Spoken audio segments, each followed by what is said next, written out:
Jadi apa itu L&D? L&D di sini itu yaitu proses sistematis untuk meningkatkan pengetahuan, keterampilan, kemampuan dan perilaku karyawan guna mendukung kinerja saat ini dan kebutuhan organisasi di masa depan. Dengan tujuan untuk meningkatkan kompetensi karyawan, meningkatkan kinerja organisasi, mendukung perubahan organisasi, mengembangkan potensi individu. Di sini tuh maksudnya kayak kalau misalnya ada karyawan yang cukup pintar di suatu perusahaan, mungkin pintarnya itu atau kemampuannya itu belum tentu bisa terpakai di 5 sampai 10 tahun ke depan. Jadi maka dari itu dari perusahaan itu bisa saling mengupdate atau mengembangkan ilmu dari karyawan itu sendiri. Selanjutnya,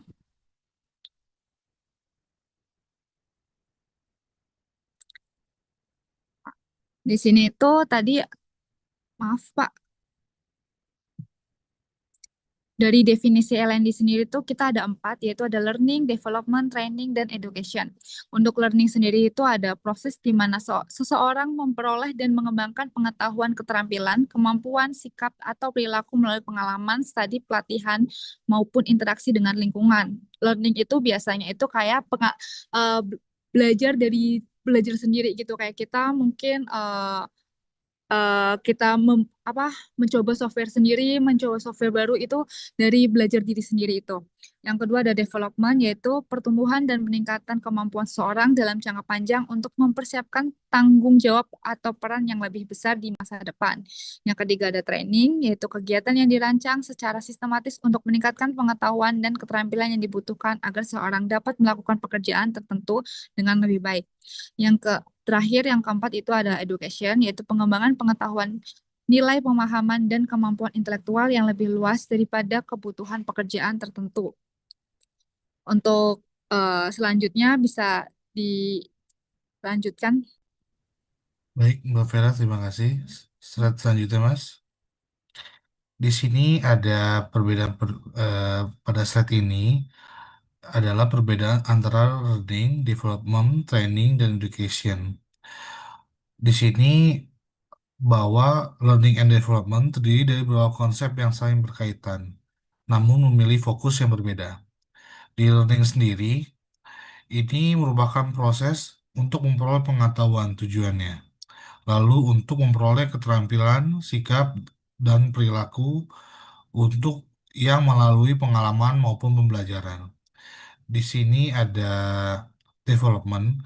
Development ini adalah untuk mempersiapkan individu sendiri untuk lebih tanggung jawab dan peran yang lebih besar di masa depan, dengan tujuan untuk meningkatkan keterampilan, mempersiapkan masa depan yang lebih baik. Lalu di sini ada training. Training ini lebih fokus pada peningkatan kemampuan untuk saat ini dan jangka pendek. Lalu yang terakhir ada education. Education ini untuk bertujuan memperluas pengetahuan, wawasan, serta kemampuan intelektual yang tidak hanya terbatas pada kebutuhan pekerjaan tertentu. Lalu slide selanjutnya, Mas. Di sini learning and development strategi merupakan rencana jangka panjang yang dirancang agar proses pembelajaran dan pengembangan karyawan selaras dengan tujuan bisnis organisasi. Tujuan utamanya ada beberapa, yaitu untuk mendukung strategi bisnis, lalu menutup kesenjangan kompetensi, meningkatkan kinerja, mengembangkan talenta di masa depan, dan juga bisa menciptakan budaya belajar. Ada 3 manfaat di sini terkait learning and development strategi, yaitu pertama akan membantu memproduktivitasnya lebih meningkat, adaptasi terhadap perubahan lebih cepat, dan juga kesiapan menghadapi tantangan di masa depan lebih baik. Selanjutnya akan dilanjutkan oleh rekan saya. Baik, terima kasih Pak. Selanjutnya terkait definisi learning and development, ini kalau kita petakan ada 3 bagian ya. Jadi ada secara experience untuk learning style dan self-directed. Adapun secara experience ini proses belajar melalui pengalaman langsung ya, dengan belajar dari situasi kerja, aktualisasi kerja di lapangan. Biasanya setiap individu memperoleh keterampilan dan pengetahuan dengan learning by doing, langsung menyelesaikan masalah dan merefleksikan pengalaman dan kompetensi yang dialaminya. Kemudian yang berikutnya learning style, ini adalah cara atau preferensi individu dalam menerima dan memahami informasi yang dia terima. Biasanya setiap orang punya gaya belajar yang beda-beda ya. Ada yang senang dengan visual, ada yang dengan di penjelasan, ada yang lebih senang dengan membaca atau menulis. Bahkan ada juga yang seperti di awal tadi, dia lebih senang kalau diajari sambil mengerjakan. Atau ada juga yang dia punya inisiatif yang tinggi dalam proses belajar. Istilahnya dia autodidak seperti itu ya. Eh, Dia pandai untuk mengeksplor atau mengembangkan dirinya. Selanjutnya, Mas Im.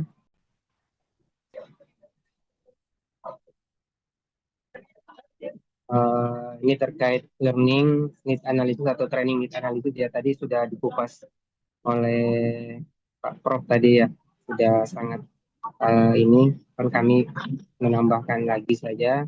Jadi intinya adalah proses sistematis ya untuk mengidentifikasi gap kompetensi yang dimiliki setiap karyawan, baik itu soft skill maupun hard skill. Sehingga dengan adanya tujuan training need analysis ini eh, lebih terstruktur untuk rencana pengembangan setiap karyawannya. Dan dengan adanya juga training need analysis ini eh, bisa diselaraskan dengan organisasinya ya, organisasi kebutuhan organisasi, kemudian rencana pekerjaan jangka panjang dan juga ke arah kebutuhan untuk setiap masing-masing individunya.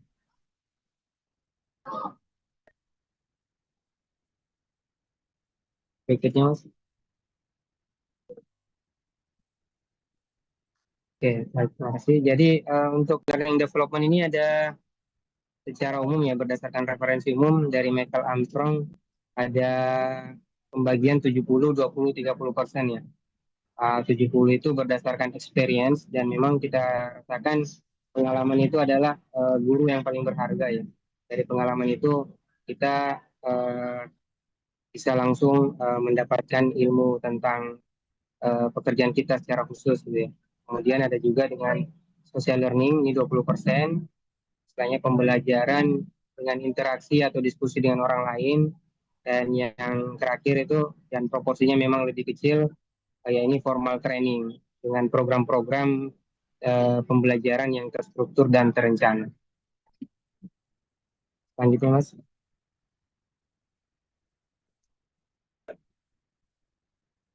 Konsep learning and development dan metode pembelajarannya seperti yang sudah dijelaskan juga tadi oleh Pak Prof ya. Jadi ada on the job learning, istilahnya learning by doing langsung, ada off the job learning, istilahnya pembelajaran di luar dari aktivitas sehari-hari ini menjadi tambahan kompetensi buat dia ya, out of the box-nya dia. Kemudian ada campuran antara atau kombinasi dari pembelajaran tersebut, ada yang tetap muka, digital maupun pengalaman secara langsung. Ada juga dengan nama istilah social learning, pembelajaran dengan interaksi atau kolaborasi dengan orang lain. Dengan dari situ kita ketika kita berinteraksi atau berkolaborasi kita bisa secara secara tidak langsung kita bisa mendapatkan pengalaman baru dari rekan kerja kita. Atau yang terakhir yakni sistem autodidak ya atau self direct learning. Selanjutnya mungkin dilanjut oleh Mas Yunan.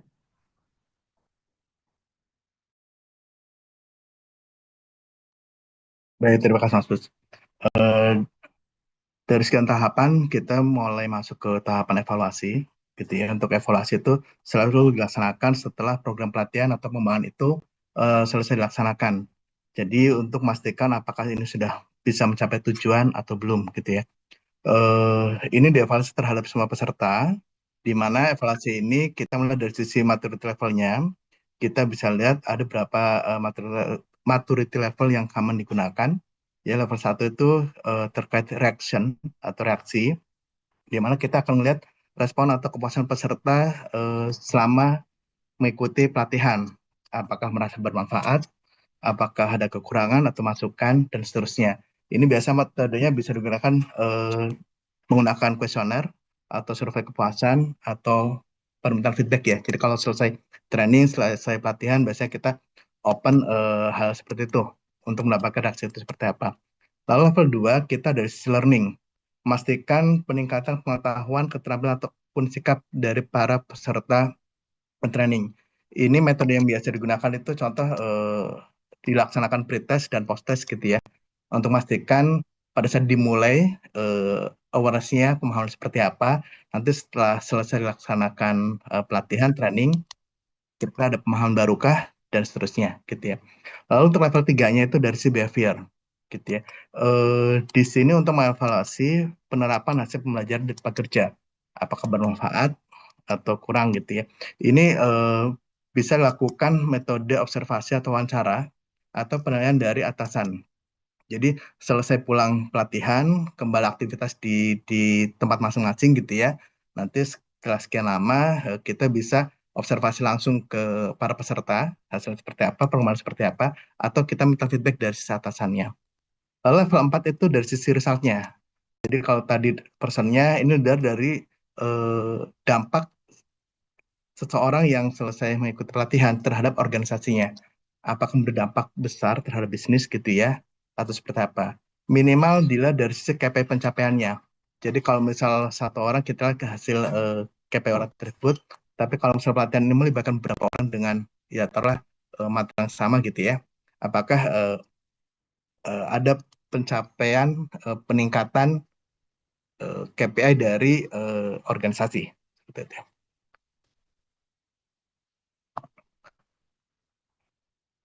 Maaf.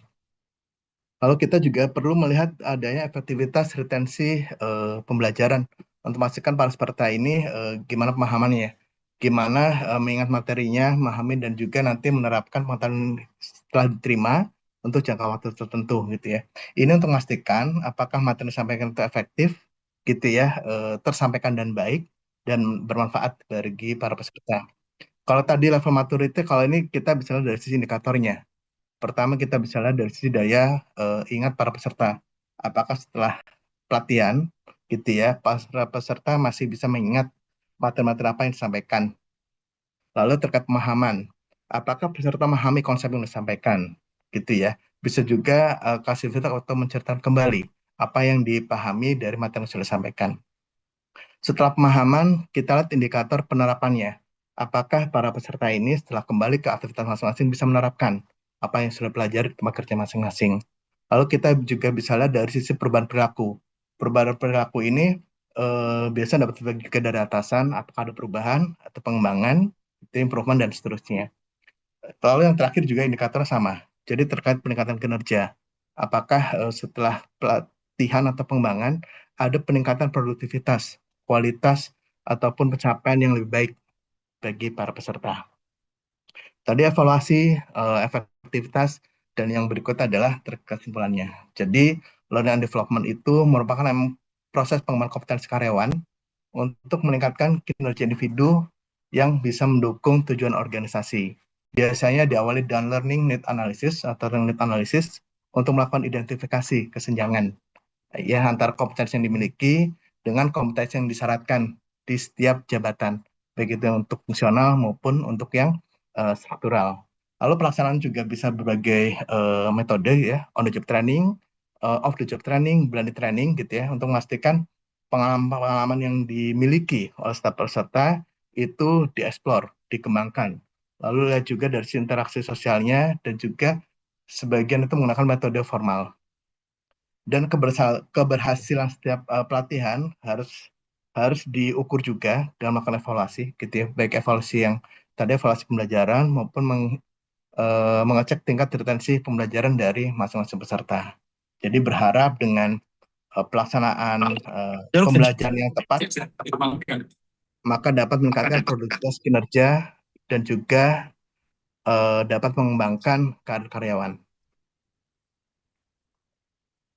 Demikian yang bisa grup kami sampaikan. kita bisa mulai dengan diskusi kita. Terima kasih.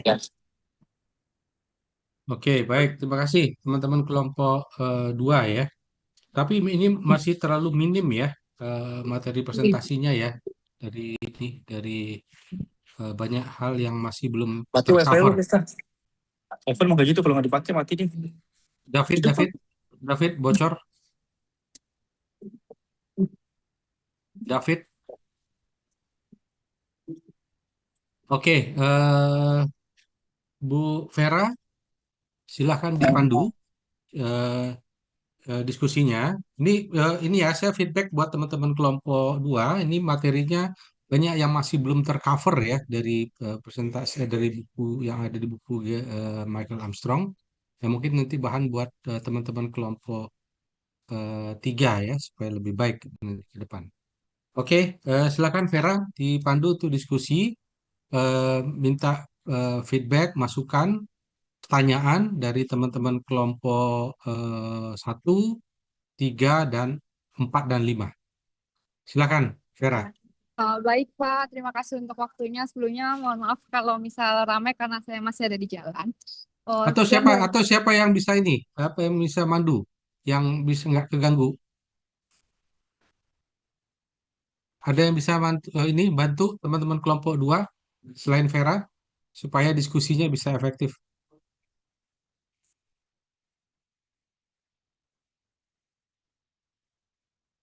Siapa yang bisa mandu diskusi?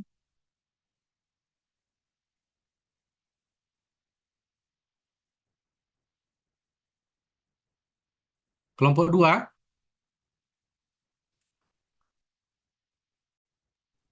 kelompok 2, Halo, Pak. Yunianto, Bustanul Arifin, Iya, Pak. tadi siapa lagi? Alfian, siapa yang bisa mandu? Gantikan Vera, karena lagi di jalan. Iya, Pak. Saya, Pak. Pak. Silakan. Baik, terima kasih, teman. Selamat malam, teman-teman semuanya. Eh, kita di sini membuka diskusi ya. Siapa tahu ada yang ingin bertanya terkait penambahan dari Learning and Development yang presentasikan kelompok 2.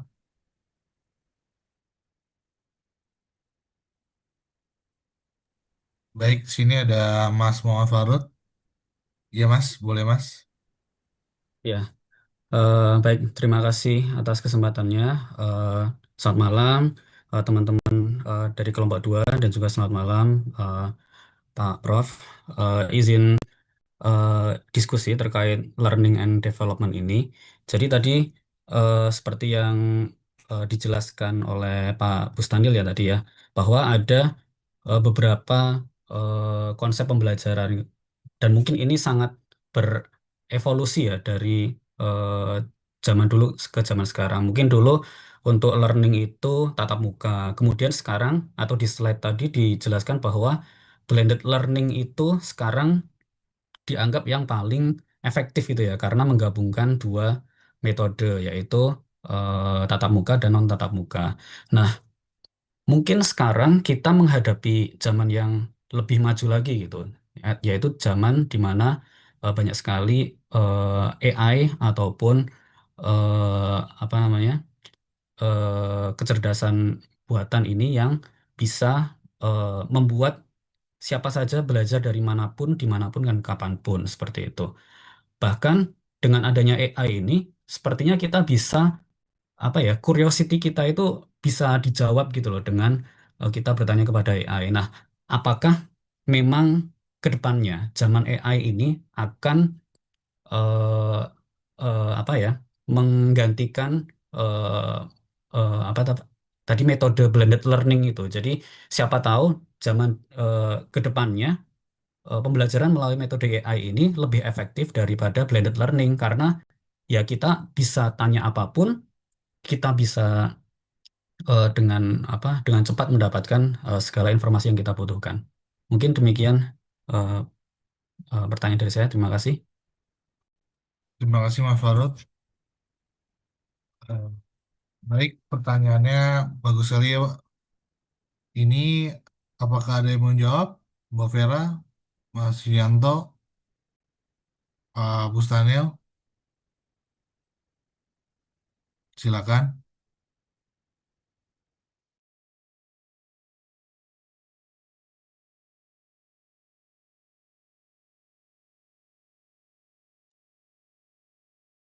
Iya, Mas Faruk, terima kasih feedbacknya, masukannya gitu ya.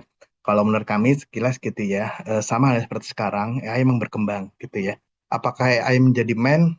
Menurut saya sih sementara enggak ya. Tapi apakah AI bisa mendukung? Jelas, bisa mendukung. Kalau misal tadi ada beberapa metode, kalau tadi diceritakan Mas Faruk, kita bisa langsung belajar sendiri. Itu berarti masuk ke dalam skema self-directed training gitu ya, secara inisiatif dan secara mandiri itu bisa dilaksanakan. Tapi apakah AI akan menggantikan? Menurut saya sih akan jadi supporting ya, nggak sampai menggantikan. Tapi itu akan memudahkan kita untuk memperkaya. Kan kita akan mengembangkan sisi orangnya, sisi personnya. Kalau AI dikembangkan mungkin ada developernya. Tapi fokus di sini kan learning development bagi sisi SDM-nya, bagi orangnya. Lalu apakah AI menggantikan AI? Kalau menurut saya sih akan banyak mendukung gitu ya. Bukan berarti menggantikan, mendukung dan melengkapi mungkin gitu. Mungkin teman-teman mau menambahkan, silakan. Ya baik, paling nambahin sedikit. Paling perbedaannya AI sangat membantu, tetapi akan lebih berbeda terkait experience atau pengalaman gitu. Misalkan kita offline atau bertanya AI kan, dari praktisinya kita nggak dapat pengalaman secara real langsung. Walaupun beberapa ada sih, tapi kan experience-nya itu berbeda. Itu aja sih Mas. Ya, ada lagi dari Mbak Nurul.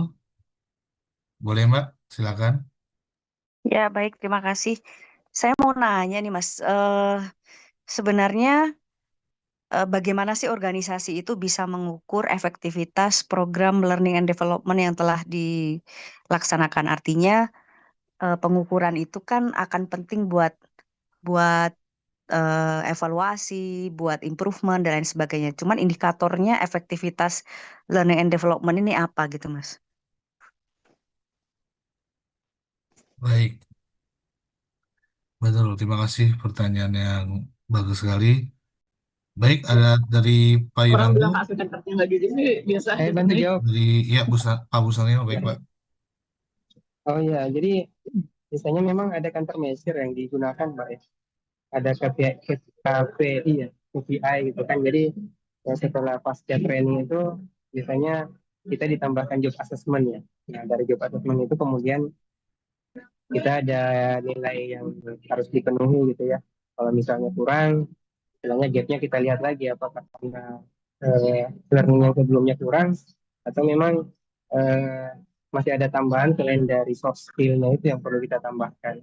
Jadi memang ada tolak ukur biasanya di setiap perusahaan itu punya punya KPI ya untuk memastikan kompetensi setiap pasca training itu sesuai dengan ekspektasi dari perusahaan. Seperti itu sih Mas Alfian. Mbak Ayu. Baik, Mas Busanio, terima kasih. Bagaimana Mbak Nurul? Cukup, Mas. Terima kasih. Oke, terima kasih Mbak Nurul. Baik, selanjutnya dari Mas Syauqi. Boleh Mas? Terima kasih Mas Alfian, malam teman-teman dan Pak Der. Mau tanya, jadi menurut teman-teman dari kelompok 2, kan sebenarnya learning and development ini kan kalau dari pembahasannya teman-teman dan mungkin di bukunya Armstrong juga kan tidak selalu, menurut saya ya, yang saya tangkap kan nggak selalu harus dalam menjelaskan, Mas, suaranya agak kecil Mas. sorry, kedengaran Mas? Sekarang O- kedengaran? Oke, boleh Mas. Ya. eh, Learning and development ini kan nggak selalu tentang keahlian teknis atau bisa juga kan arahnya untuk soft skill ya. Nah, kalau menurut teman-teman dari kelompok 2 sendiri, kira-kira proporsinya itu kira-kira dari 100% itu berapa persen untuk sebuah perusahaan mentrain apa melakukan L&D ini, kira-kira berapa persen untuk melatih soft skill atau melatih keahlian di bidang mereka masing-masing, atau malah menurut teman-teman fokus ke bidangnya masing-masing aja, atau bagaimana menurut teman-teman? Itu aja sih Mas pertanyaan dari saya. Makasih. Baik, Mas Syauqi, boleh dibantu Pak Inianto Iya, atau Mas terima kasih Mas Busanio? Oki. Ini saling sharing ya. Jadi yang saya pahami di masing-masing perusahaan biasa kalau misalnya udah ada punya struktur gitu ya, baik struktur organisasi, kan ada struktur dan fungsional. Di masing-masing itu kan ada job desk-nya ya, profil profil yang diharapkan, baik kompetensi, nanti job desk-nya apa dan seterusnya. Dan biasanya di perusahaan itu sudah punya yang saya tangkap ya, ada semacam kamus kompetensi jabatan. Jadi itu bisa berlaku baik untuk yang fungsional maupun struktural. Dari kamus kompetensi jabatan itu biasanya nanti akan terbagi menjadi kompetensi inti maupun kompetensi pendukung. Itu berlaku juga baik untuk hard skill-nya maupun soft skill-nya. Kalau soft skill yang dimaksud semacam budaya perusahaan itu common-nya overall ya, semua employee pasti dapat. Tapi kalau soft skill misal, kita levelingnya dari mulai staff, SPV, manager, dan sampai ke atas. Itu biasa level yang diharapkan tuh meningkat, berbeda. Gitu ya. Jadi misal untuk staffing lebih banyak ke misal sampai level pemahaman, tapi untuk manajer mungkin sampai ambil decision making gitu ya, sampai level J mungkin lebih dari itu point of view-nya. Lalu hard skill-nya pun sama, biasanya sih ada levelingnya gitu ya. Tergantung masing-masing. Kalau soft skill biasanya common, semuanya sih relatif sama, tapi levelingnya itu berdasarkan strukturnya gitu ya. Tapi kalau untuk hard skill sesuai bidangnya masing-masing. Jadi mungkin dari satu organisasi itu ada di fungsi SDM-nya mungkin, atau keuangan, atau teknisnya, dan seterusnya. Komposnya gimana? Yang saya tangkap kalau misal sama seperti halnya kita mendesain KPI gitu ya, di level staff itu kan mungkin akan lebih banyak porsi sisi hard skill-nya dibanding manajemen skill misal gitu ya. Di makin ke atas, kemampuan atau kompetensi manajemen itu akan lebih banyak porsinya dibanding hard skill-nya. Jadi kalau tadi ditanya gimana mendesainnya, biasanya itu masing-masing SDM kan sudah punya dari strukturnya gitu ya, kompetensi yang dibutuhkan dari setiap posisi jabatan, baik fungsi maupun strukturalnya.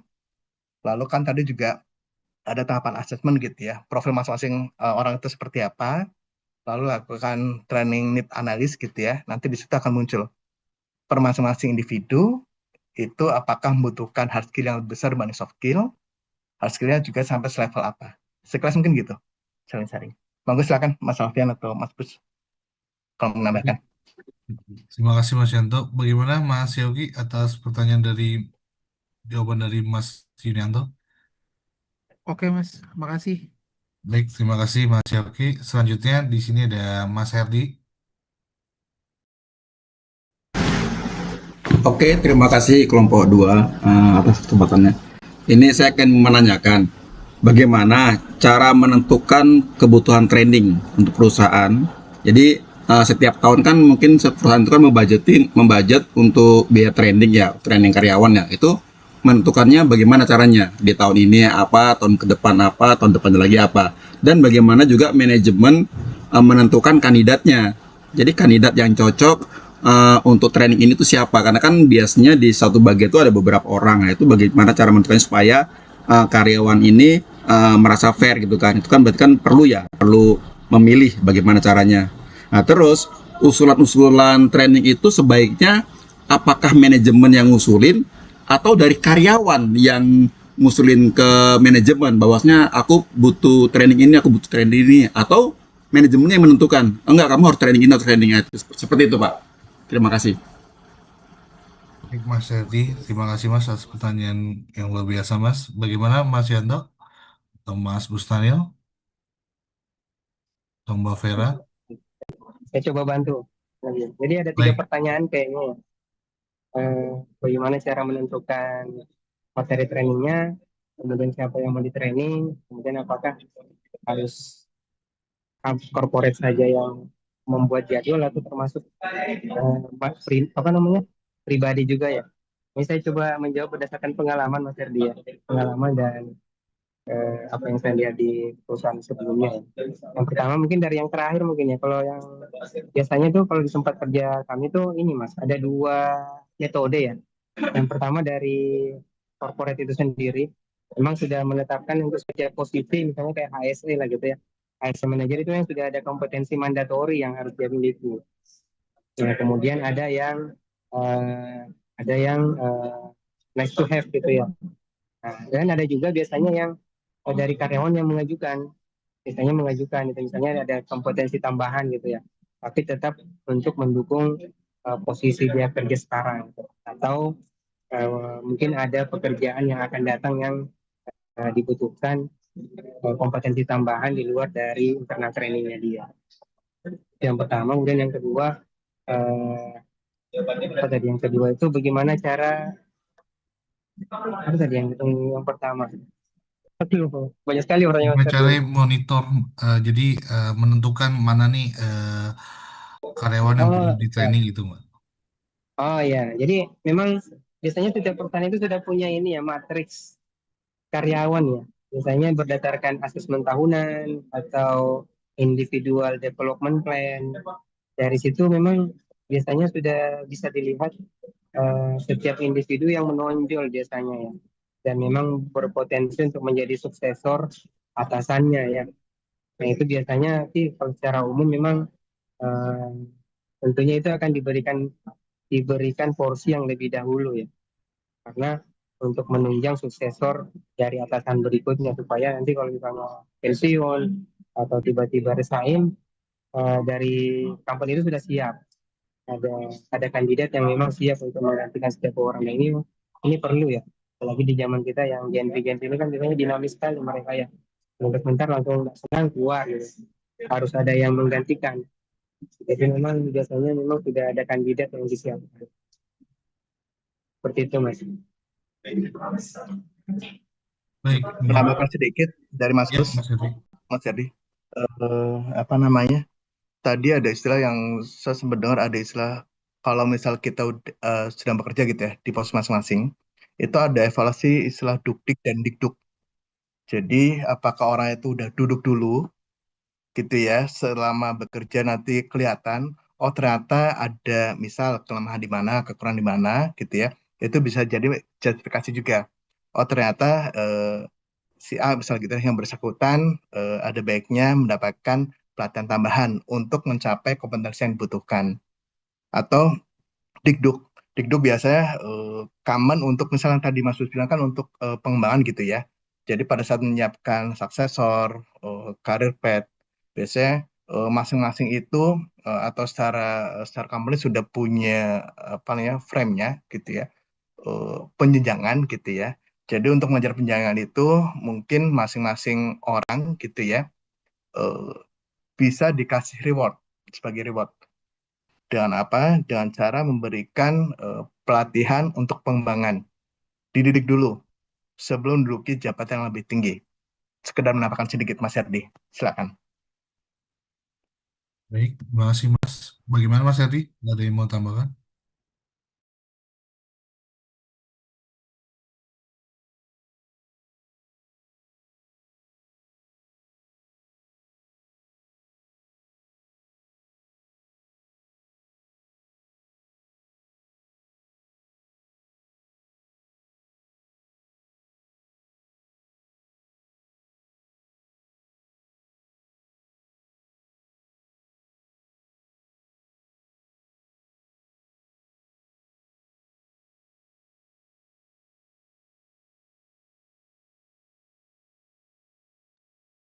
Baik, Mas Heri. Bagaimana Mas Bro Daniel? Tanya dari Mas Heri.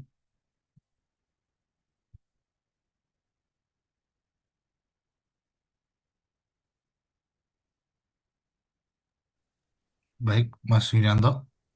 Ya, Mas Herdi mungkin menurut saya gini. Jadi, eh, anggap kita punya tim gitu ya. Dan kan kita bisa menilai profilnya seperti apa. Kalau misalnya tadi Mas Herdi bilang, ada salah satu tim kita misal secara penilaian gitu ya, ada kekurangan di beberapa. Mungkin ada baiknya lakukan asesmen kali ya, mendasar. Jadi untuk memastikan profil tim itu sesuai dengan kompetensi yang dibutuhkan, mungkin ada baiknya lakukan asesmen. Setelah asesmen kan nanti kelihatan kebutuhan pengembangannya itu di mana aja.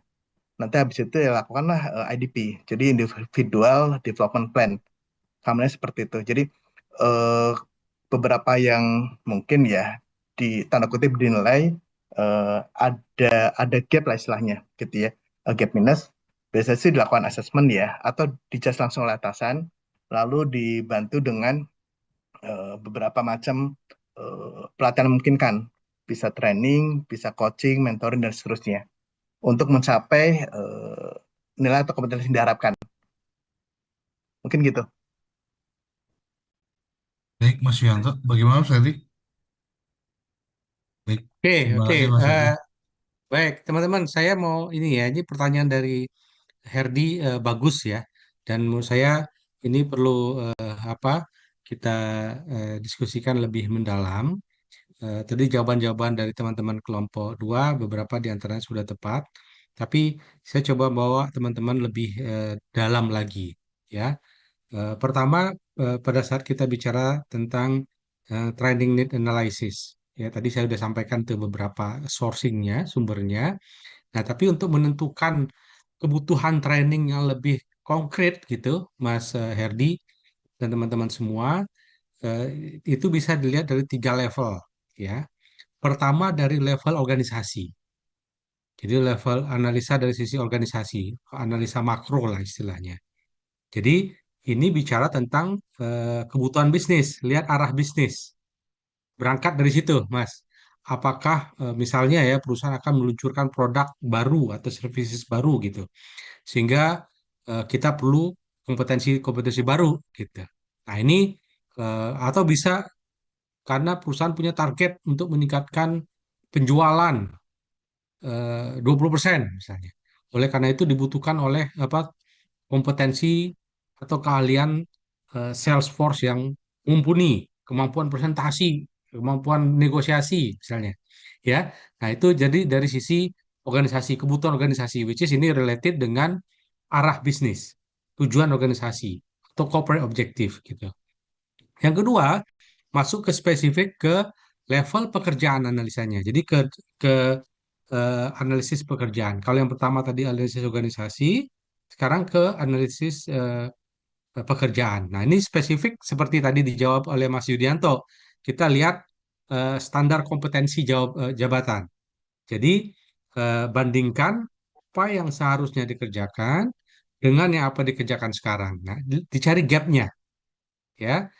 Eh, gap-nya dari semua bisnis kompetensi apa people kompetensi yang kita miliki dengan actual orang-orang yang menempati posisi itu. Ya misalnya semua supervisor ternyata lemah di negosiasi gitu. Padahal atau lemah di dalam kemampuan komunikasi. Padahal ini syarat jabatan gitu. Nah, mau ngomong tuh itu gap di situ nah harus diisi tuh lewat program-program learning. Aduh, ada kebutuhan. Kebutuhan karena ada gap kompetensi. Nah, yang ketiga baru ke level individu, Mas. Nah, ini lihat pada hasil penilaian kinerja, performance management. Jadi dari apa siapa yang hasil penilaian kerjanya di bawah KPI, siapa yang sering melakukan kesalahan teknis misalnya. Jadi di level individu tuh kinerja individu.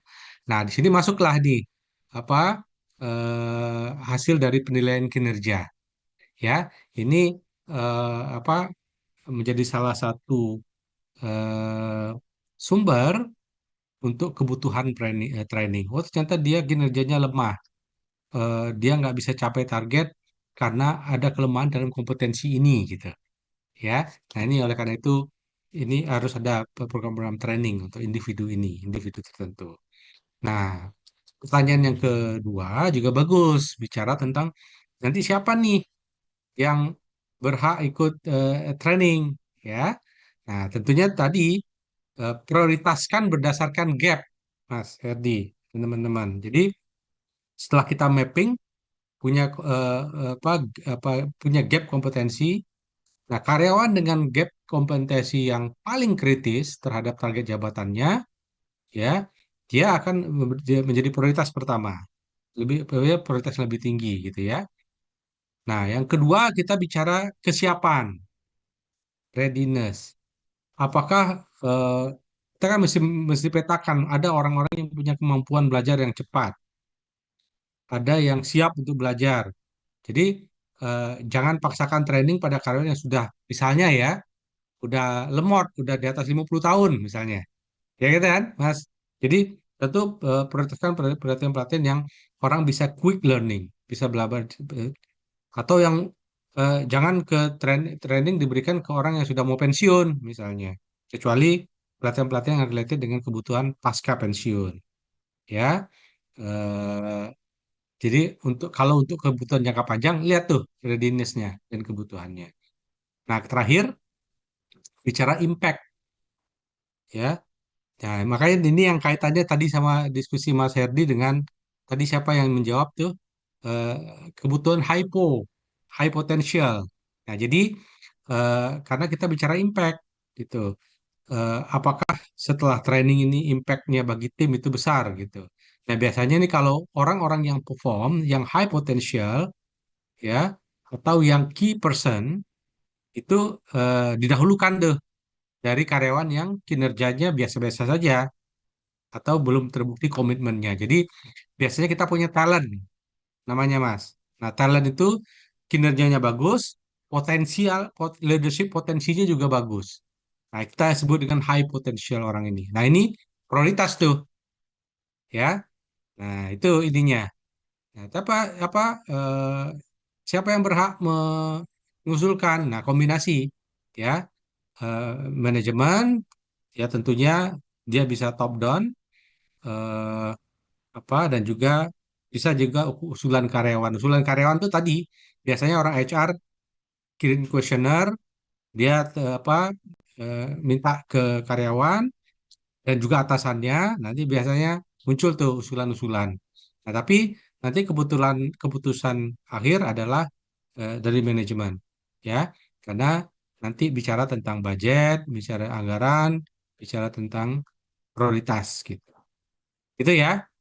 Jadi bagus pengantar diskusinya. Oke, lanjut silakan. Ya, makasih. Silakan Mas, Baik, terima kasih Pak. lanjutkan Mas Alfian. Ya, baik Pak. Terima kasih Pak. Baik, selanjutnya ada dari Mbak Diva. Baik Mbak. Ya, terima kasih Mas Alfian sebelumnya untuk kesempatannya. Di sini aku penasaran aja sih Mas. Jadi tuh kayak di sebuah perusahaan itu kan biasanya kalau misalkan kita mau dikasih training atau apa tuh biasanya kan memang perusahaan yang membiayai ya, membiayai sertifikasi profesionalnya atau pelatihan internasional mungkin ya bagi karyawannya. Tapi misalkan nih setelah kompetensinya itu meningkat, ternyata by the time nanti karyawannya justru pindah gitu ke perusahaan kompetitor.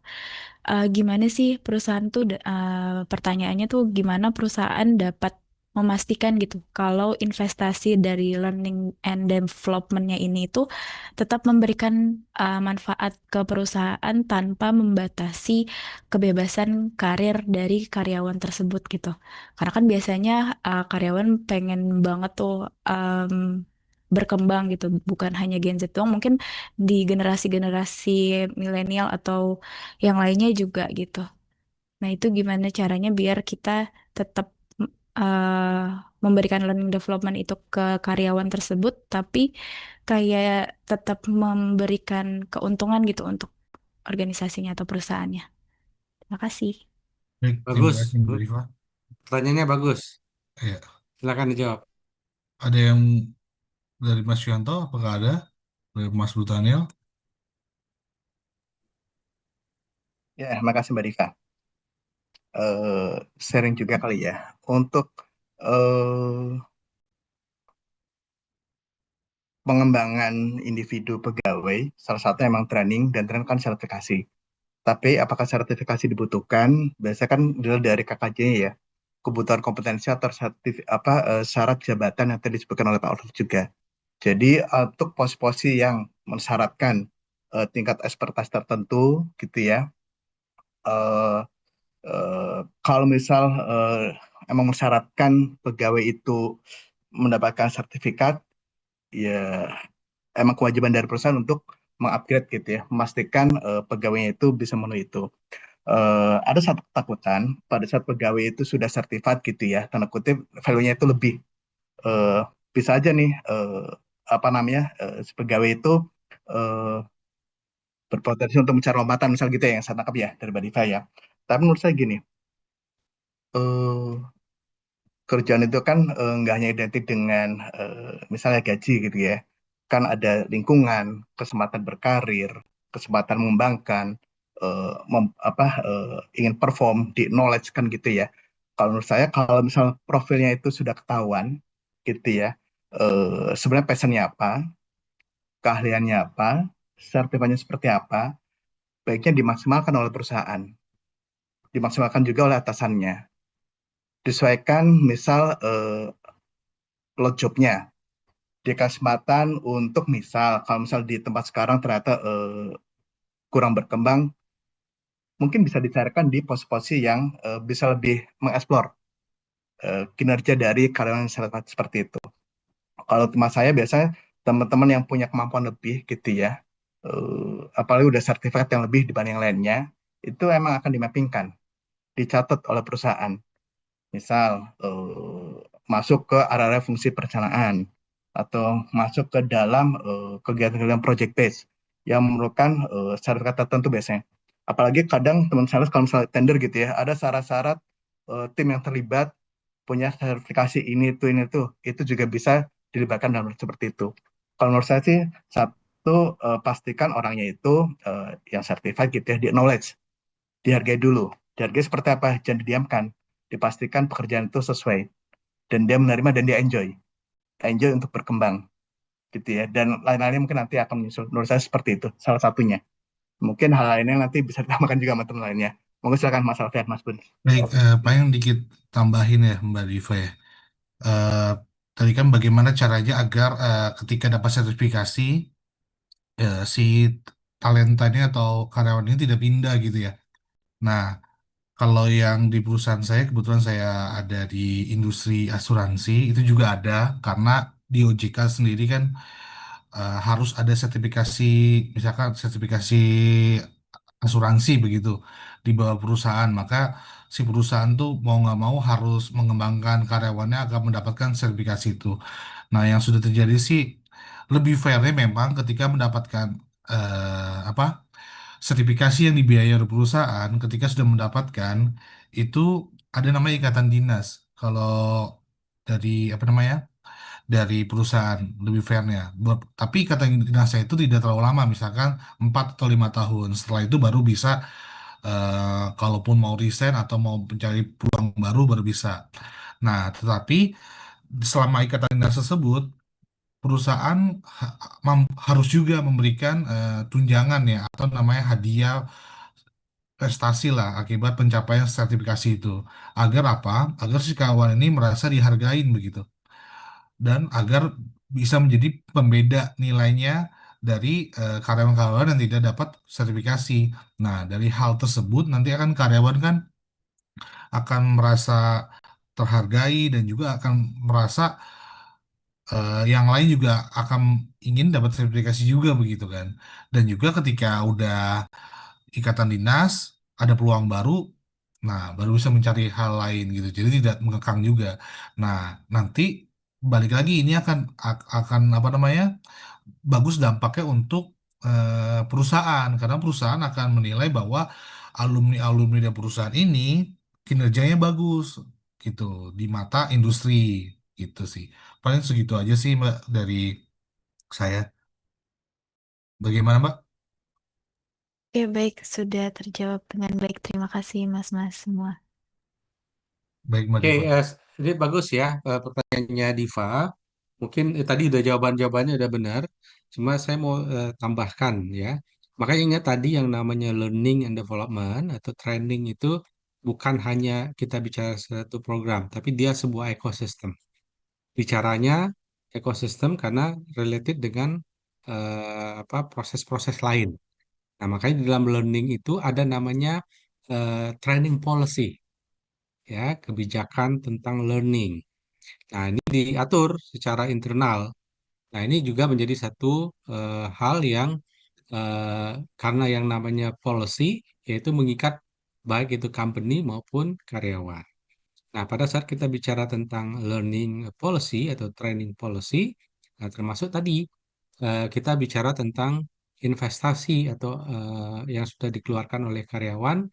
Jadi semangatnya dua sisi gitu ya. Dari sisi karyawan kompetensinya meningkat, dari sisi perusahaan diharapkan dengan kompetensi meningkat dari perusahaan mengharapkan kontribusi karyawan itu bisa lebih signifikan, kinerja lebih meningkat sehingga berdampak kepada kinerja perusahaan secara umum.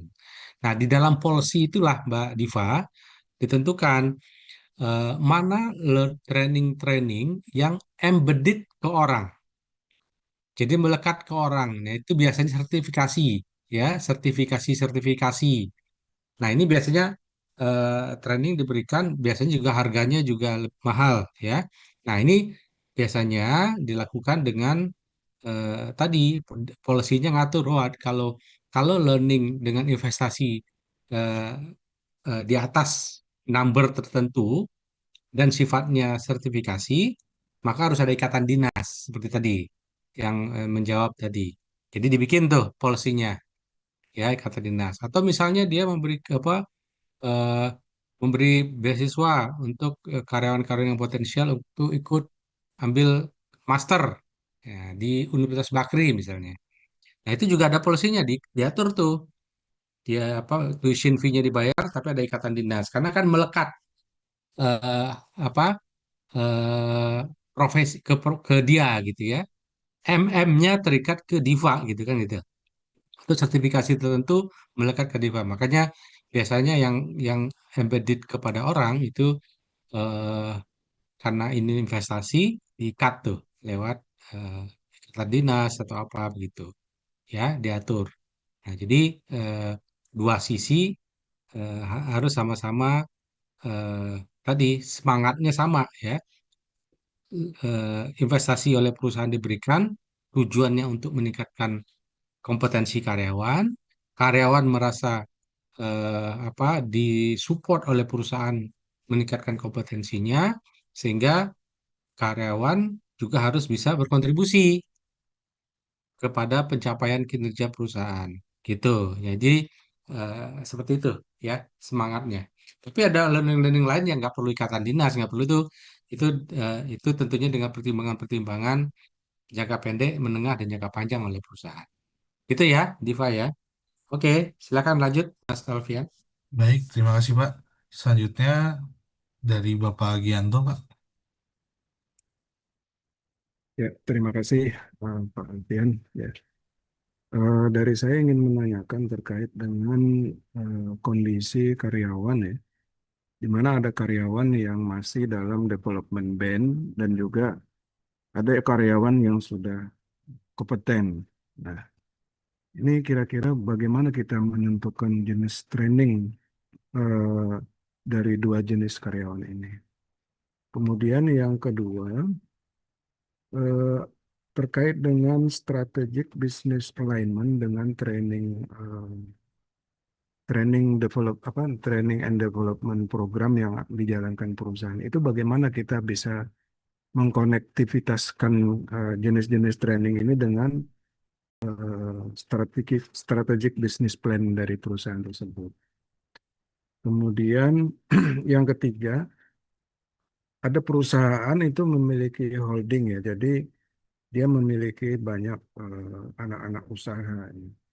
Nah, kadang-kadang bidang bisnisnya itu ada yang mirip, ada juga yang berbeda. Dan di beberapa section atau departemen itu mengirim karyawan ke perusahaan lain yang bagian dari perusahaan induk juga gitu. Nah, kira-kira dari program ini maksudnya itu seperti apa ya? Perusahaan itu melakukan program seperti itu. Nah, kemudian yang berikutnya, eh, beberapa perusahaan tuh mengadakan employee engagement survey ya. Jadi survei secara reguler mungkin setahun atau 2 tahun untuk melihat perspektif dari karyawan terhadap perusahaannya dan juga menilai retensi dan juga eh, skor dari NPS-nya gitu. Nah, kira-kira dengan melihat hasil engagement survei itu, apakah kita menjadi dasar kita dalam menentukan training program di Departemen L&D ini. Mungkin itu pertanyaan dari saya. Terima kasih Pak Alfian. Baik, Pak Gianto, terima kasih Pak atas pertanyaannya Pak. Baik, ada yang bagaimana dari Mas Yanto atau Mas Bustanil atau Mbak Vera?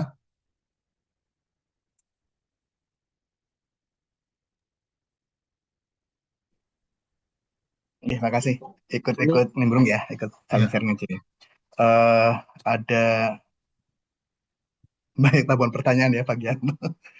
Yang pertama yang saya ini kondisi pada saat di dalam satu tim misalnya ada satu yang sudah perform gitu ya, udah kompeten, satu lagi masih dalam tahap pengembangan. Balik lagi sih, eh, secara jabatan, secara kebutuhan, secara kompetensi, apakah ada gap kompetensi yang harus dipenuhi? Kan gitu, menurut saya gitu. Jadi kalau misal ada satu standar yang belum penuhi, mungkin kewajiban dari atasan atau company untuk memastikan gimana cara dia mencapai standar yang dibutuhkan.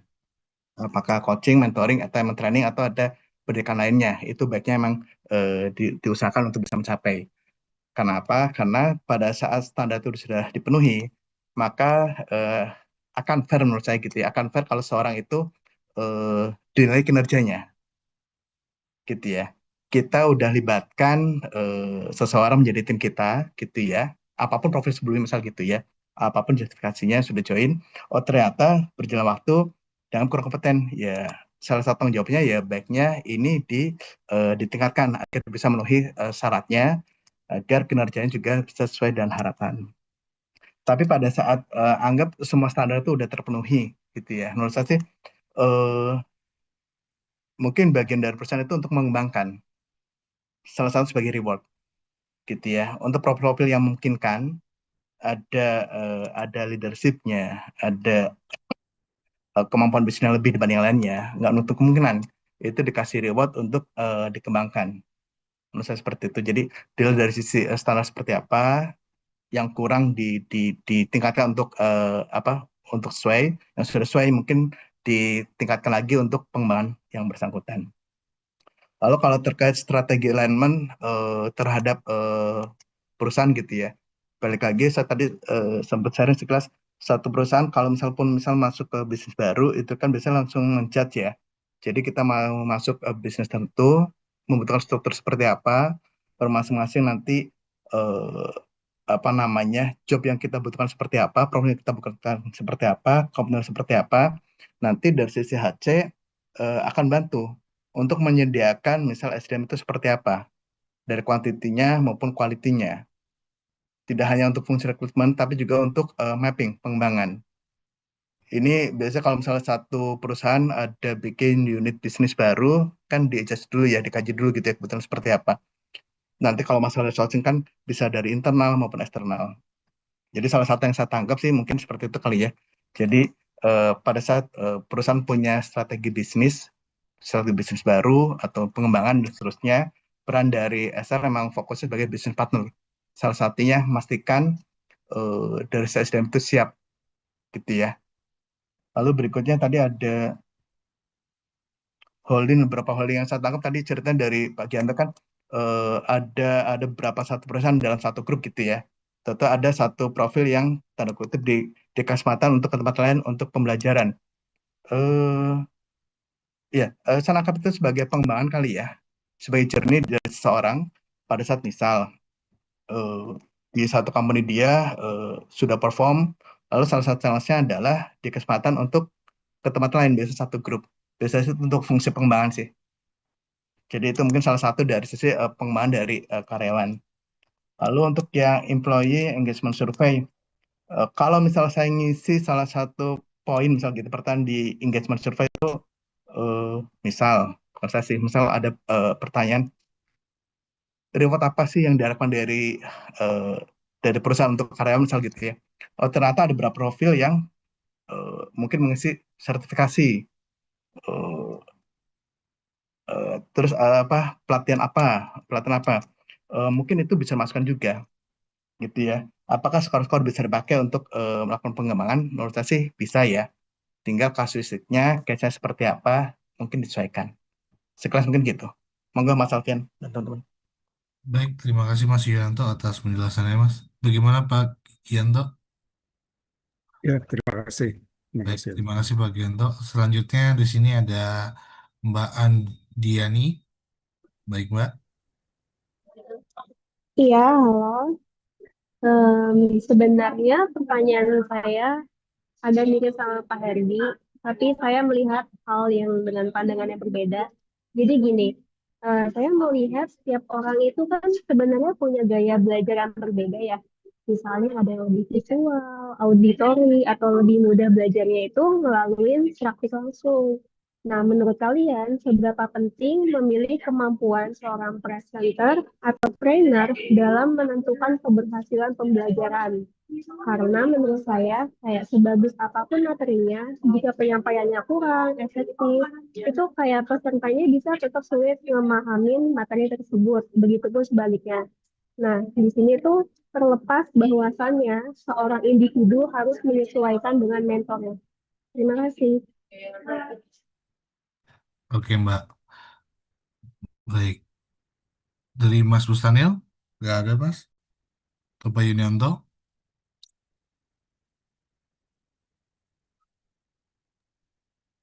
Menurut saya kalau ditanya penting ya penting ya. Biasanya kan dari tempat kita kerja, dari fungsi AC kan udah punya evaluasi ya. Selama ini kalau misal pengembangan itu tidak hanya dilakukan oleh internal, misal dilakukan bersama pihak ketiga gitu ya. Fasilitatornya seperti apa, trainer siapa, biasanya itu kan jadi evaluasi ya. Dari evaluasi itu biasanya itu jadi masukan, jadi tabungan data buat teman HC pada saat misal mereka udah menyiapkan time analisis, terus udah menyiapkan misal rencana pengembangan untuk setahun ke depan, profil-profil calon pesertanya apa, materinya apa, biasanya eh, calon-calon penyedia layanan training seperti apa, itu juga ngeliat dari sisi feedback ya, evaluasi ya. Untuk apa ya, baik itu. Jadi untuk memastikan pembelajaran yang dilaksanakan itu emang bisa diterima dan baik, cocok dengan profil tim gitu ya. Eh, dan berharap sih dapat itu dapat mendukung ini, mendukung target yang diharapkan sekelas mungkin gitu ya. Enggak Mas Alvin. Baik, paling sedikit tambahkan terkait trainer, apakah nanti trainernya ini kan tadi maksudnya Mbak Diani juga, apakah trainer ini mampu membuat apa namanya pesertanya berhasil gitu dengan apa yang disampaikan, itu baik lagi terkait testimoni dari trainer tersebut sih. Apalagi kan ini industri HC ya, pasti kan mereka punya lingkup sendiri. Bagaimana testimoni para trainer sendiri tuh setelah diberikan training, apa development, apakah impact-nya tuh bisa dirasakan langsung oleh karyawan kan, itu biasanya HC sendiri yang tahu. Nah, biasanya itu antar diskusi antar HR sih tahu sendiri sih. Jadi balik lagi terkait pemilihan trainee itu terkait testimoni dari apa yang udah dikerjakan selama ini gitu atau portofolionya gitu. Bagaimana Mbak? Oke Mas, terima kasih. Baik, terima kasih Mbak Diani. Selanjutnya ada dari Mbak Putri. Ya, malam teman-teman kelompok 2. Em, Mau nanya aja sih tentang hari ini itu kan BPBUMN itu kan lagi merencanakan program streamlining ya kepada beberapa BUMN. Nah, streamlining ini kan sebenarnya penyederhanaan struktur dan konsolidasi anak usaha nih. Jadi ada penyerampingan yang jadi ada ratusan anak perusahaan lah yang akhirnya distrukturisasi gitu loh, dikonsolidasi anak-anak usahanya. Nah, yang pengen aku tanyakan adalah bagaimana program learning and development ini dapat mengintegrasikan budaya kerja yang berbeda-beda itu dari berbagai anak usaha menjadi satu budaya organisasi yang selaras gitu nantinya. Itu aja sih. Terima kasih. Baik, terima kasih Mbak Putri atas pertanyaannya. Dari Mas Yunianto atau Mas Stanil, boleh mau tambahkan? Mas Alfian boleh di Mas Alfian boleh Ya, maksudnya seperti apa ya pertanyaannya? kenapa Mas Stanil? Boleh diulang Mas. Mbak Ya, Putri tadi jadi seperti apa? pertanyaan dari Mbak Putri, ini kan BUMN kan ingin restrukturisasi. Nah, bagaimana konsep learning and development tuh dapat selaras dari semua perusahaan ini yang berbeda-beda gitu. Nah, itu bagaimana tuh caranya tuh terkait learning and development-nya? Hmm, Kalau pengalaman sih memang ada yang bisa diselaraskan ya dengan semacam panduan gitu ya. Tapi biasanya sih setiap position description, setiap struktur itu ada keunikan masing-masing. Berdasarkan apa namanya? Berdasarkan semacam layanan, semacam tadi position description-nya. Artinya memang perlu di hybrid mungkin. Ada yang memang bisa mengacu ke SOP-nya, ada yang memang setiap struktur itu memang punya keunikan tersendiri ya. Intinya sih bagaimana supaya target atau KPI dari sebuah corporate itu bisa bisa tercapai. Harus objektifnya atau goalsnya dulu harus ditetapkan, nanti akan menyesuaikan dengan restrukturisasi atau kompetensi yang perlu diperlukan. Seperti itu sebenarnya kalau saya. Mungkin Baik, menambahkan ya dari iya, Mas Gus, Mas Alfian dan Mbak Putri. Terkait streamlining BUMN itu kan kebijakan top down gitu ya. Yang saya tahu fokusnya adalah stream yang sama digabungkan efisiensi dan optimalisasi. Jadi kalau untuk perusahaan-perusahaan yang atau kebijakan yang top down, apalagi ini menggabungkan beberapa perusahaan yang eh, ya mungkin secara bisnis besar itu relatif sama gitu ya. Tapi kan masing-masing kan yang tadi Mas Ujjwal kan punya profil masing-masing ya, punya budaya masing-masing, punya cara kerja masing-masing, punya struktur organisasi masing-masing. Lalu gimana learning and development bisa mendukung program merger atau streamlining ini? Menurut saya sekelas ya harus top down juga. Jadi pada saat pembentukan perusahaan baru, baik merger ataupun pengembangan gitu ya, bukan yang likuidisasi ya, berharap sih apa yang disiapkan dari atas gitu ya, itu sudah mencakup juga kesiapan dari strukturnya, jobnya, eh, kebutuhan apa, kompetensi jabatannya, nanti asesmen seperti apa, dan semuanya pasti berjalan dan bertahap. Jadi harapannya ya kebijakan itu atau pelaksanaan juga disiapkan secara top down juga. Mungkin gitu, Mbak Putri. Monggo, ini kan saling sharing, monggo silakan. baik Mas Yoto. Bagaimana Mbak Putri? Oke, cukup. Baik Mbak Putri, terima kasih. Selanjutnya ada dari Mas Murti Pagarindan. Baik Mas. Baik, terima kasih atas kesempatannya Mas Alfian dan kelompok 2. Mungkin saya tertarik tadi dari penjelasan materi yang disampaikan ya, bahwa dalam penentuan learning dan development itu kan kadang dihadapkan pada dua kondisi ya, salah duanya ya. Yang pertama ada bagaimana pegawai dengan potensi rendah tapi kinerjanya tinggi, dan pegawai dengan potensi tinggi tapi kinerjanya rendah gitu. Nah, dari dua kondisi tersebut, menurut kelompok 2 mana yang lebih krusial untuk diperbaiki dan seperti apa langkah yang harus dilakukan dalam pelatihan gitu, dalam menentukan pelatihan. Terima kasih. Terima kasih Mas Murti. Selanjutnya dari Mas Junianto atau Mas Busanil.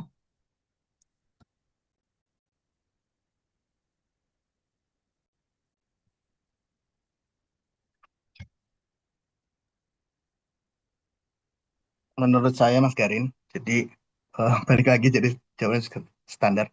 Standar seperti apa?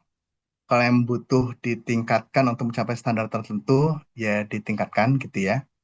Tapi kalau untuk reward, lain case. Sebenarnya gini sih, assessment itu kan kadang ya ada taruhlah ada 20 item kompetensi yang diakses. Dari 20 itu taruhlah 15 udah achieve atau baik nilainya lebih gitu ya. Yang 5 itu kurang. Tergantung kebijakan perusahaan juga. Apakah yang kurang-kurang ini lebih diprioritaskan, berharap si orangnya itu bisa mencapai level standar yang diharapkan, atau dari company justru melihat, oh ini ternyata profilnya itu untuk kompetensi A, B, C itu ternyata lebih menonjol. Jangan ada satu company yang daripada mikir kekurangannya, mungkin kelebihannya aja yang dieksplor, dimaksimalkan. Tergantung kebijakan masing-masing ya. Tapi kalau menurut saya sih atasannya atau manajemennya apakah fokus terhadap kelemahannya, kekurangannya gitu ya, atau fokus ke sisi kompetensi yang memang udah dimiliki dan mungkin bisa dieksplor untuk di apa namanya dimaksimalkan daripada mikirin yang kekurangannya mungkin yang kelebihannya aja. Jangan-jangan dia posisi yang mungkin kurang tepat gitu ya untuk waktu sekarang. Jangan-jangan dengan dimutasi ke divisi lain kelebihannya itu akan bisa lebih dieksplor dan bisa memberi kinerja yang lebih dari sekarang. Mungkin gitu. Sebagai pertimbangan aja kali ya. Sharing gitu. Monggo Mas Alfian, Mas Bus. Baik, Mas Yunyanto.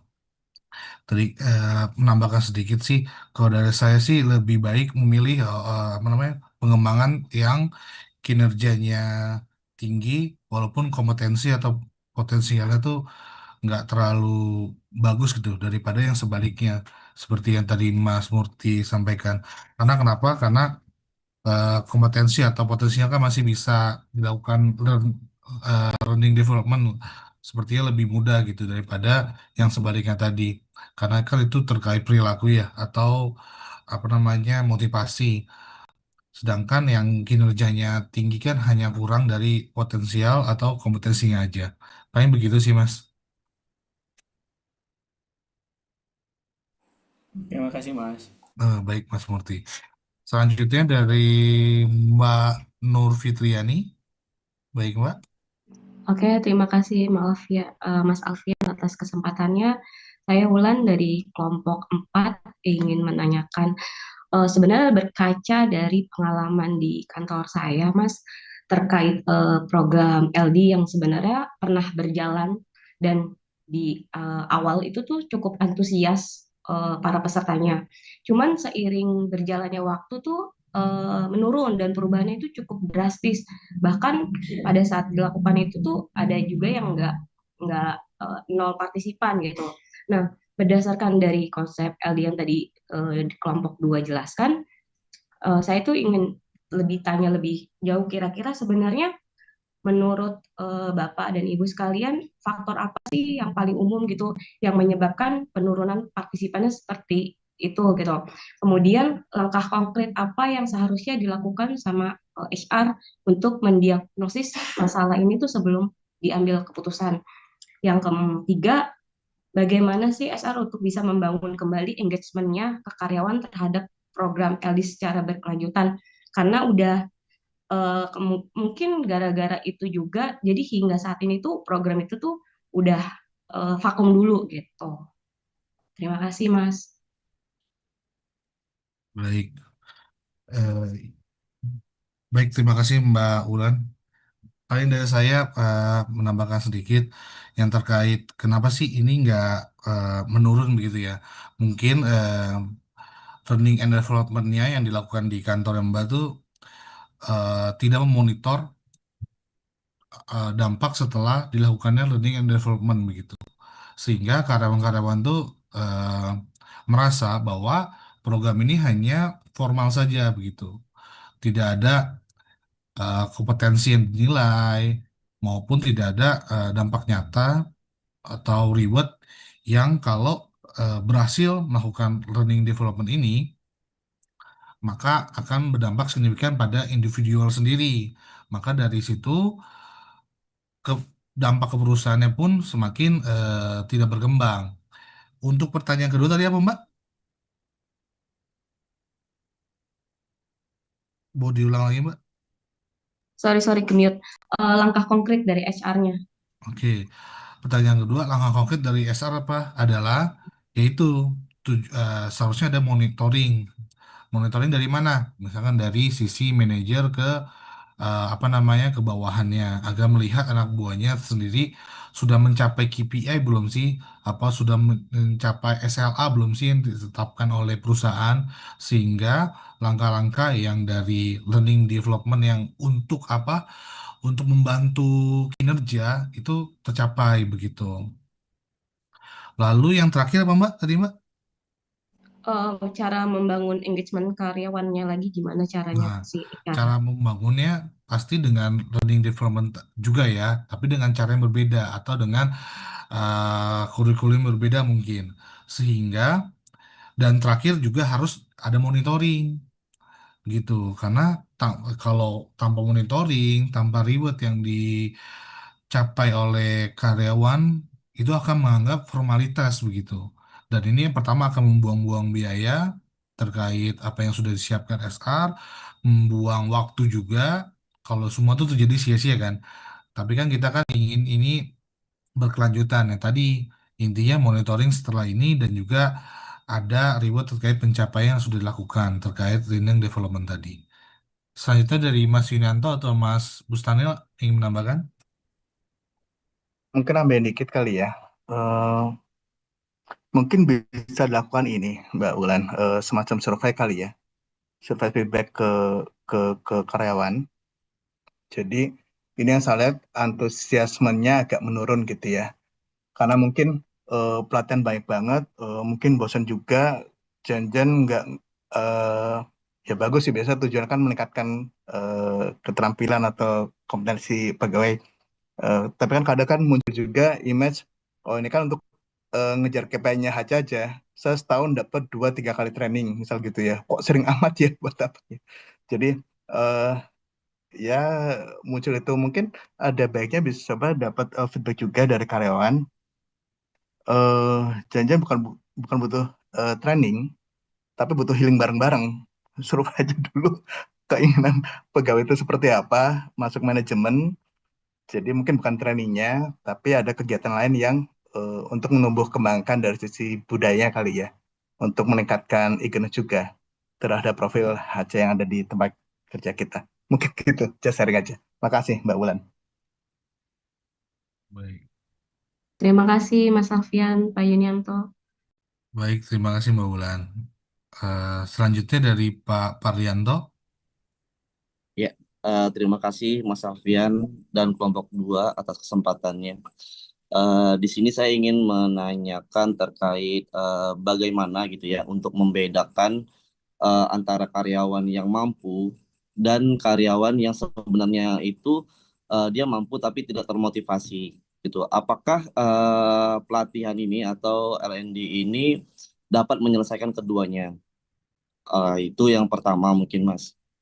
Yang kedua mungkin di sini saya lebih ke pengen sharing nih ke teman-teman atau konfirmasi ke teman-teman kelompok 2. Apakah di perusahaan teman-teman kelompok 2 masing-masing atau teman-teman sudah terlibat atau sudah mengikuti program LND ini di perusahaan masing-masing gitu ya. Kalau sudah setelah mengikuti ini apa sih tuntutan dari perusahaan ke teman-teman ke teman-teman masing-masing yang sudah mengikuti LND ini. Itu aja sih Mas. Terima kasih. Baik, terima kasih Mas Parlianto. Baik, saya sedikit nambahkan terkait bagaimana caranya agar yang apa karyawan tidak termotivasi ini dapat agar bisa gitu kan berdampak setelah melakukan learning and development, apakah bisa gitu kan merubah si karyawan tidak motivasi ini. Nah itu pertama seharusnya SR atau HR mampu melakukan kepada manajer terkait melakukan kondite terhadap masing-masing bawahannya begitu. Bertanyakan mengapa ada yang tidak termotivasi begitu alasannya. Karena tidak semua karyawan yang tidak termotivasi itu harus dilakukan learning and development seperti yang tadi pertanyaan Mbak Wulan atau dari Mas Yunanto jawabannya. Siapa tahu ingin healing atau ingin bosan gitu kan, ingin outing. Nah, itu.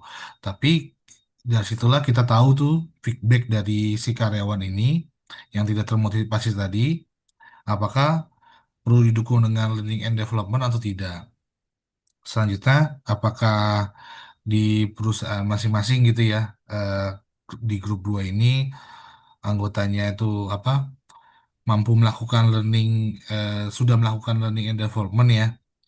Kalau di saya sendiri di perusahaan yang saya bekerja sekarang, setiap tahun memang ada learning development karena untuk mencapai KPI deh ya, dan juga kompetensi dan visi perusahaan di tahun tersebut. Begitu sih. Paling dari Mas Yunanto ada yang menambahkan? Oke, nambahin sedikit Mas Alfian. Eh, buat Mas Pardianto untuk kes-kes yang sama ya, kayaknya di banyak tempat termasuk tempat kerja saya juga mungkin ada ya. Jadi ada kompetensi sama kinerja. Di setiap semester di tempat saya sih ada penilaian kompetensinya seperti apa, lalu kinerjanya seperti apa, dan itu nanti dikombinasikan formula menjadi satu nilai talenta. Kalau tempat kerja saya kayak gitu. Mungkin teman-teman juga sama. Eh, apakah LND bisa membedakan mana yang mampu dan nggak mampu?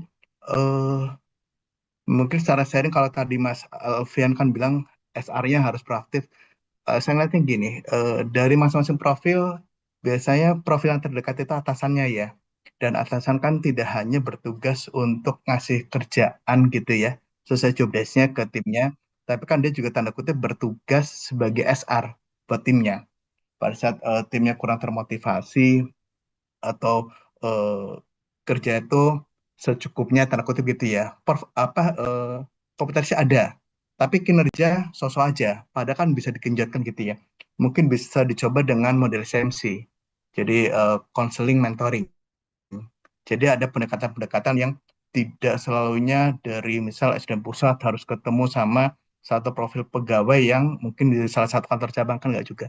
Tapi emang atasan dimanapun juga kan emang menurut saya sih melekat ya, eh, melekat kalau dia juga tidak hanya eh, dituntut untuk memastikan kerjaannya job desk, tapi juga dia dituntut sebagai perwakilan SR untuk manage timnya. Salah satunya dengan counseling, mentoring, dan coaching. Yang itu mungkin bisa dilakukan secara prodik atau insidental sesuai kebutuhan. Mungkin itu bisa membantu. Nah, kalau tempat saya, apakah di perusahaan ada? Ada. Tempat saya ada. Tapi apa saya paham atau enggak, ya sosok ya. Jadi eh, balik lagi yang tadi sama saya sharing, di tempat saya itu ada semacam kamus kompetensi jabatan. Di setiap jabatan itu ada ini apa namanya target-target dari kompetensi inti dan seterusnya gitu ya. Dan emang rutin. Itu ada untuk hard skill maupun soft skillnya. Lalu tentunya seperti apa? Balik lagi, salah satu kalau tempat saya ya, salah satu kenaikan grade misal gitu ya, atau kenaikan jabatan, itu emang harus mengikuti ini, pelatihan. Salah satu gitu. Jadi kalau ada profil yang misal dikasih kesempatan, profilnya baik, perform di oleh atasan itu bisa dikasih kesempatan, training gitu ya. Dan ternyata dia nggak mau ya, tanda kutip, jadi konsekuensi sendiri. Kenapa nggak mau ikut training? Padahal ini untuk syarat kenaikan jabatan sendiri misal gitu ya. Terus kalau udah selesai training tentunya apa? Tempat saya sih untuk yang fungsional, apalagi untuk yang eh, certified ya yang tadi dibilang Pak Ustadz itu melekat ke orang gitu ya, sertifikasi ke pribadi, itu emang ada tentang misal eh, melanjutkan apa namanya eh, sharing lebih banyak sebagai narasumber, lebih banyak sebagai trainer bagi di perusahaan. Jadi kalau misal perusahaan ada misal bikin apa namanya semacam training internal gitu ya, tidak selain narasumber atau trainer itu dari luar. Jadi profil-profil yang udah sertifikat itu tanda kutip dikasih ban atau challenge lebih untuk menjadi trainer buat teman-temannya atau timnya. Salah satu mungkin seperti itu, Mas Pardianto. Betul. Ya, terima kasih Pak Ya, Yudito dan Mas Alfian. baik Oke, Mas Fardianto. baik, terima kasih. Bagus, Mas Alfian, saya ambil alih ya. Baik Pak, siap. Baik, baik, terima kasih teman-teman kelompok 2. Saya senang sekali mengikuti diskusi kita malam ini, sangat interaktif dan banyak insight-insight yang kita dapatkan dari diskusi kita. Sangat praktikal dan tadi dijawab dengan baik juga oleh teman-teman kelompok 2. Saya coba refresh lagi, ingat pada pertemuan pertama eh, yang namanya eh, fungsi-fungsi people management atau framework human capital management atau human resource management itu akan berjalan efektif apabila ada eh, apa namanya interaksi atau integrasi tiga pihak, ya tiga aktor utama. Yang pertama top management, ya ini kita harapkan komitmen, kemudian involvement dan juga leadership. Nah, yang kedua adalah aktor yang sangat penting adalah lini manajemen. Lini manajemen, jadi orang yang bukan orang HR, jadi bukan praktisi HR. Nah, ini sangat penting perannya. Kalau nggak ada mereka nggak menjalankan peran dengan baik, percuma apa people management proses yang disusun itu bisa berjalan dengan baik. Jadi termasuk learning and development. Learning and development juga harus ada integrasi tiga pihak supaya berjalan efektif. Pertama tadi ada komitmen, ada leadership, ada involvement dari top management. Yang kedua harus ada apa semangat dari lini manajemen. Kenapa? Karena ingat ya, mereka know your job, know your people. Itu ekspektasi kepada mereka di lini manajemen. Mereka yang memahami pekerjaan dan mereka yang memahami dengan orang-orang yang ada di departemennya atau di divisinya masing-masing. Nah, HR memfasilitasi gitu ya. Nah, oleh karena itu penting sekali itu peran dari apa namanya lini manajemen ya. Nah, yang terakhir tentunya praktisi HR sendiri. Nah, juga harus kompeten dia menyusun apa learning manajemennya dengan efektif dan efisien. Gitu ya. Oke, ini tadi saya mau tolong ininya, Mas, share screen-nya di ini. Oke.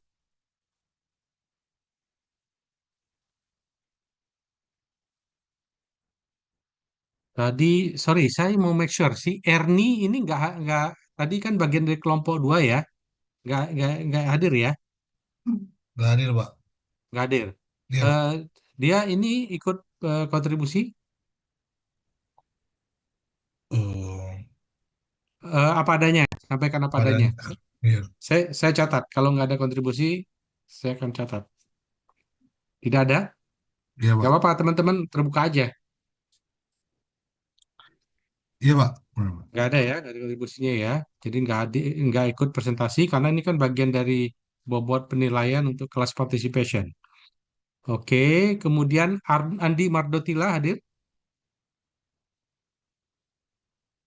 Andi Mardotila, absen. Yang lain hadir. Jadi malam hari ini Pak Ketua yang absen itu adalah Andi Mardotila dan Mas Agung. Betul ya? Sama Erni. Ya, Agung sakit ya, tapi ini dia absen ya. Oke, sama Erni ya. Ada 3. Oke, baik. Ya, dengan demikian selesai sesi kita malam hari ini. Kita lanjutkan diskusi kita besok, hari Jumat. Kelompok 3 ya, akan presentasi tentang performance